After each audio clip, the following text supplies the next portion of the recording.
Hello and welcome back to Conversations with Erroll Parker, and we're doing a two-part interview now with Randy Reese, who is a newfound friend of mine. We're working here at PatNet Studios. Randy likes to be behind the camera. Randy, you're a little uncomfortable being in front of the camera. Right, it's a change of pace for myself. You know, I'm always used to being behind the camera. That's my comfort zone and my happy zone, I guess. But yes.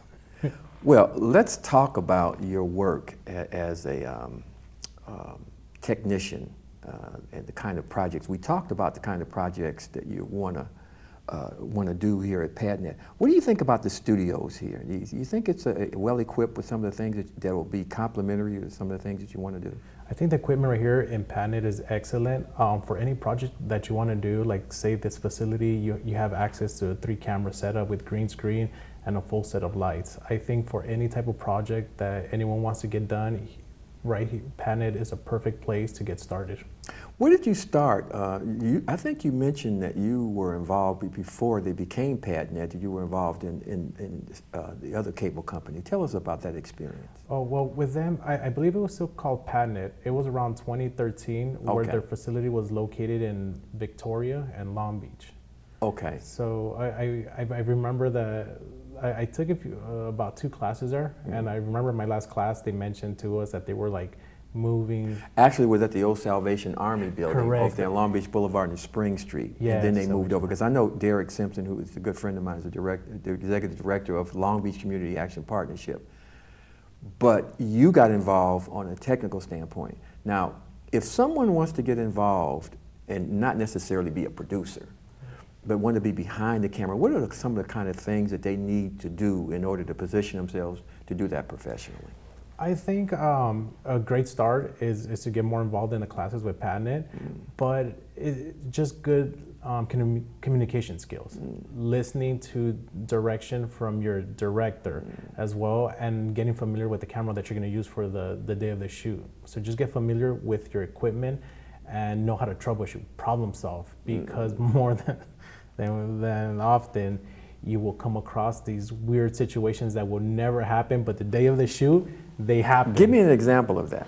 All right, so let me think back from the many times when things go wrong and you just feel you're gonna die. The camera wasn't reading the SD card. So we had about 3 or 4 formatted cards ready to go, and we kept on popping in each card and it would not read. Why wasn't it functioning? Did you know? I have no idea, but the best thing was we turned it off, removed the battery, blew some air with the blower inside the card reader or where you insert the card. We turned it back on, popped the card in, and it started working. Wow, everybody was sweating a little bit during that time. But tell us, what was probably the most enjoyable set or project that you've ever been involved with to this point? Enjoyable set. I believe it was a few months ago. I was working on a short film called Revenge. I worked with a couple of friends that I've worked in the past. It was a great set. The vibe was good. The actors, everyone was in sync, and we worked with awesome people. And I think if you could create the atmosphere and choose the right crew and cast, it makes everything run much smooth and everyone's happy. But that starts at the top, I would imagine. And I'm an executive producer. I come up with a vision of a project. I get the financing for the project. I hire the right people, but sometimes the chemistry is just not there. You got certain people are pulling against one another. Have you ever been in a crew like that? Right, that's a good point as well. A few months before we actually did that shoot, I was involved in another shoot, and the person that was producing it hired this one person, this one DP.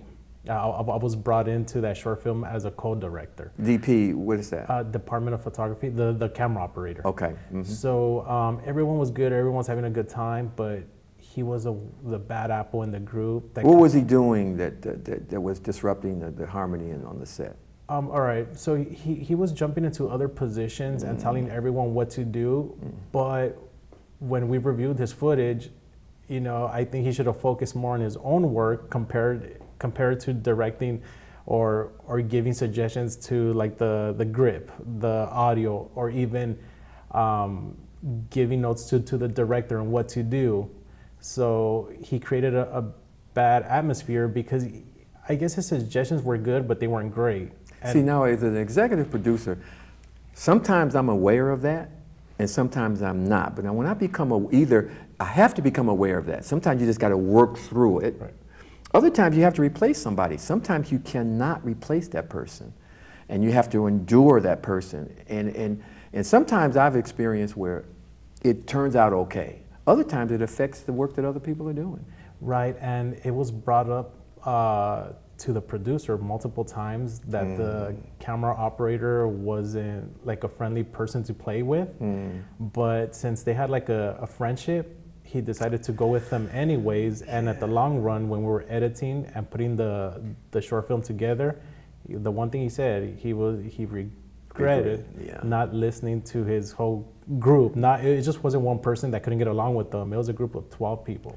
And sometimes you have to pull that person aside, even if they're a close friend or a person you've worked with for a long time, but they have a certain kind of personality that's not in harmony with others. And you have to try to get them to say, listen, you have to use a lot of wisdom because you need that person at that time. You don't want them to walk off the set, and you're trying to also save a relationship that you've been in. Right. But now, you talked about a project that you guys had complete harmony with it. Tell us again how that was about. It was a film you were making, right? Right, short film. And what was the film about? The film was about, well, the title, it was Revenge, but it was like a cartel short film about betrayal. The main concept was betrayal. So it started that an uncle took his nephew under his wing to show him the ropes and how to join the family. But the backstory behind that was that the uncle betrayed his father, his nephew's, which was his brother, and murdered him so he could get the family position as the boss. We see a lot of that going on in real life, right? Right. So it was like a lot of head cutting just to advance his career in the cartel. So you were interested in the story, and then also you got along with the crew, and everything went well. Right. So the crew was handpicked. I've worked with these guys before, and I know that they come in. There's no ego. There's no attitude. There's nothing. These people are nice, great people that you could be with on set for 10, 15 hours without eating, and they're not going to throw a fit. So with our previous experience, we were kind of picky on who we brought on board because of that past experience. And once we did that, we had a production meeting. Everyone got a chance to know each other with a little icebreaker and just get to know each other. I believe once you get to know someone, you create a bond and a friendship that not to step on anyone's toes or hurt their feelings.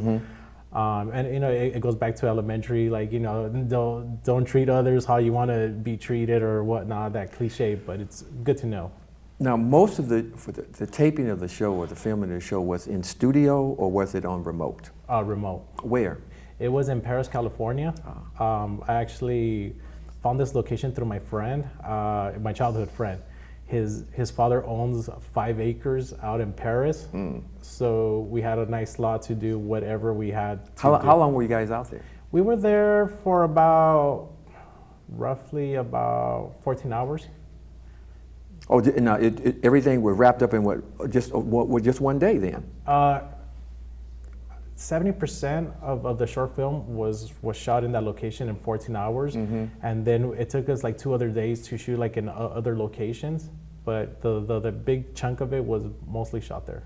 Well, you've got a chance to do some experiences, and that has helped you become a successful person behind the camera.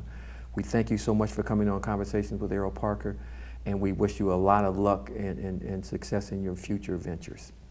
That's Randy Reese, who is a behind-the-scene technical guy in film production and video production. We'll be right back next week with another exciting guest on Conversations with Erroll Parker. Good night.